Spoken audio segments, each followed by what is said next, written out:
OMG mga kaibigan, bigyan ko kayo ng update ngayon sa GCash ko. May GCash po kayo, 'di ba? Alam niyo po ba, 'di ba, meron tayo yung meron silang GCash Mastercard, tas ngayon meron sila bago yung GCash Visa Card. So ako, 'di ba, meron po akong GCash Mastercard. Yung GCash Mastercard na yun, nakalink yun sa aking GCash account. Ano po?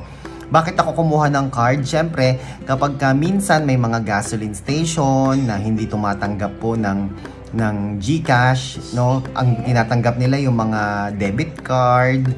Yun po yung ginagamit natin, yung Mastercard ng GCash. Napapakinabangan naman natin siya. Nagamit ko din siya kapag sa groceries, no, na walang GCash, hindi tumatanggap ng GCash, nagagamit natin yung card. Wala naman siyang charge kapag ginamit mo siya pambayad ng mga over-the-counter products. Wala naman po siyang extra charge. Nagagamit mo din siya pang online payment. Halimbawa, bibili ka ng travel insurance, bibili ka ng ticket online, o may mga bibilin kang products online na walang GCash, pwede mong magamit yung GCash Mastercard. Tapos kapag may store na hindi tumatanggap ng GCash, hindi rin tumatanggap ng debit card, pwede mo magamit yung ATM, yung debit card na yun, yung GCash Mastercard. Magwi-withdraw ka ng pera, tapos makukuha mo yung pera. Yun na ibabayad mo sa store kung hindi sila tumatanggap ng mga yun. Pero alam niyo ba mga kaibigan, nagpunta kami sa SM City Bataan. Pagpunta namin sa SM City Bataan, bibili kami ng Jamaican Patty.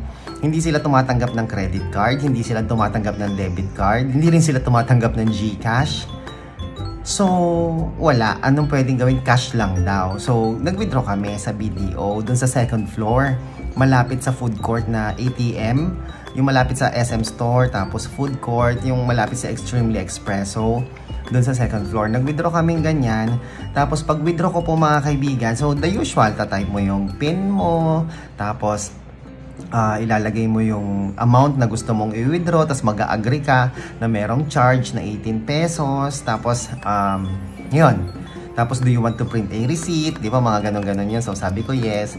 Tapos hinihintay ko, ang tagal lumabas nung ATM, nung card. Ang tagal lumabas nung card. Tapos maya-maya may nag-message na sa cellphone ko na GCash, you have successfully withdrawn 5,018 pesos. May 18 pesos kasi dahil ngayon charge doon sa machine. 5,018 pesos from your GCash wallet. Tapos, pagtingin ko sa machine, nakalagay invalid. Invalid na ganyan. Tapos, walang lumalabas na pera. Alam niyo guys, yung pakiramdam na nandun ka sa machine, tapos nakatanga ka na lang. As in, nakatanga ka na. Ay, may nag-message sa phone ko na GCash. May mahabay pila sa likod May nag-message sa phone ko na GCash na you have successfully withdrawn 5,018. Tapos, invalid nakalagay doon sa screen ng BDO machine. Tapos, wala pong lumabas na pera. Diba? Parang, ano yung technical glitch? Parang weird. Tapos, nung time na yun, syempre, nalulungkot ako dahil pambili nga namin yun ng Jamaican Patty. Grabe, 5,000 pesos. Hindi, syempre, kasama na doon yung pang baon ng mga bata, ganun. Pang gasolina, mga ganun. Pang grocery. Tapos walang lumabas na pera. Alam mo yung pakiramdam mo nun na nakatayo ka ng matagal doon sa tabi ng machine. Parang napaparanoid ka na walang lumabas na pera. Baka yung sumunod na magwi-withdraw, siya yung makakuha ng pera kung may lalabas man. Pero tinignan namin, wala namang extra lumalabas na pera. Hindi ko alam. Hindi ko alam kung ano ba yun. Tapos, ang pangit naman kung magja-judge ka ng mga nasa likod, lahat ng mag-withdraw, titignan mo kung sobra. Di ba? Napaka niya, anong tawag doon sa experience na yun? Traumatic. Tapos sabi ko ganyan, inisip ko na lang, 5,000 lang yun, 5,000 lang yun. Hindi 5,000 pa din yun di ba? Yung mawalan ka nga lang ng 1,000 o 100, di ba, nakakasama na ng loob. Pero iniisip ko, maayos naman to, i-refund to ng GCash. Yun na lang sinasabi ko sa isip ko, i-refund to ng GCash, i-refund to ng GCash. Hindi man ngayon, pero alam ko i-refund to ng GCash. Kasi wala talaga lumabas sa pera. Syempre makikita naman yun dun sa BDO machine, di ba? Dun sa BDO machine, ilan yung nag-withdraw, tapos ilan yung natitirang pera. Dapat magbabalanse yon, di ba? Kasi meron silang initial inventory ng cash doon, no?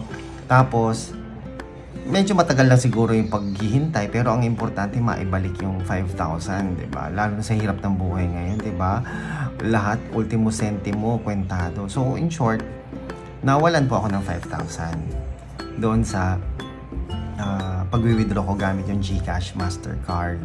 So nakakalungkot lang, 'di ba? Yun yung masasabi mong literal na scam.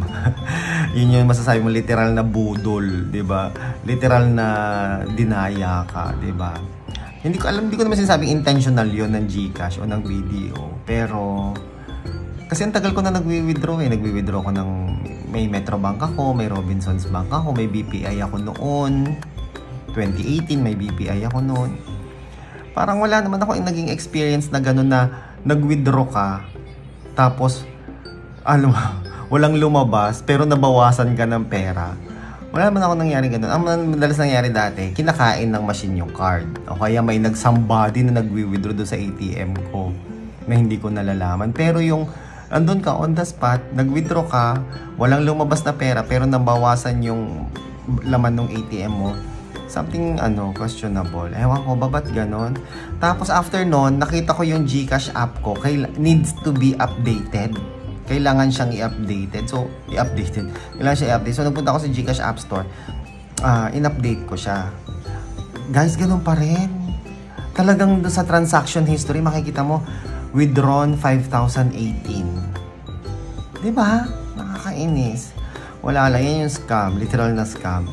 Yun. Ganun talaga, guys. Pagka mga ganyang pagkakataon, huwag pa iiralin yung damdamin. Huwag kagad tayo mamimintang na si GCash scam yan o kaya si BDO scam yan. Kaya nga tayo may tinatawag na technical glitch. Tsaka hindi naman magnanakaw yan si GCash ng pera mo, di ba? Of course, they will not do that. Pero yung technical glitch na yun, sometimes nagre-resulta yun ng pagkawala ng pera natin, pagkalabo-labo ng pera natin, di ba? Kaya ngayon, iba ayaw gumamit ng online eh. Hindi mo masisi. Yung iba ayaw ng ATM. Yung iba ayaw magbangko. Di ba? Gusto nila yung pera nila safe and secure doon na lang sa bahay nila. Ay, paano kung nanakaw? Paano kung nasunog naman? So, mas okay sa kanila yun kaysa ganyan na mawalan ka ng pera sa ATM. Di ba, mga kaibigan? So, yun for me, yun ang literal na scam. Pero ito hindi scam, mga kaibigan. Ayan, no, ang dami na nila. Kay Christina L, kay Maricar, kay Jocelyn, Perlita, kay Kuya Jerry, kay Kuya Jojo, kay Norides, kay Jeffrey Alipala, kay Maricor, kay Jels, kay Inday, kay Jeremiah. Maraming salamat po. Meron pang dumagdag eh. Ito po yung mga customers natin, mga clients natin sa GGives Cash Conversion. Ayan, maraming salamat po sa inyong pagsuporta sa akin.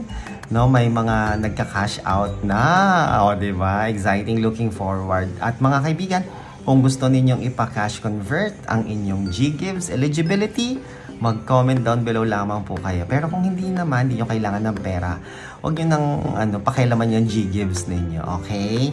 May nagtatanong pa nga kung pati Shopee Pay Later daw, nagko-convert ako. Home credit, nagko-convert ako. Home credit siguro, pwede ako mag-convert. Pero yung Shopee Pay Later tsaka Last Pay Later, hindi po ako nagko-convert. Nagko-convert din ako ng credit card.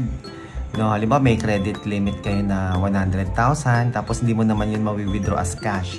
So pwede natin siyang i-convert into cash. Just comment down below, o diba? So yan, tulungan ko po kayo or inquire lang po ha. Andyan yung link sa baba sa description box if you are interested na magpa-cash convert. Okay po, GGives or credit card, yan. PM nyo lang po ako, mga kaibigan, okay? Ako po si Chico. Enjoy the rest of the day and God bless po.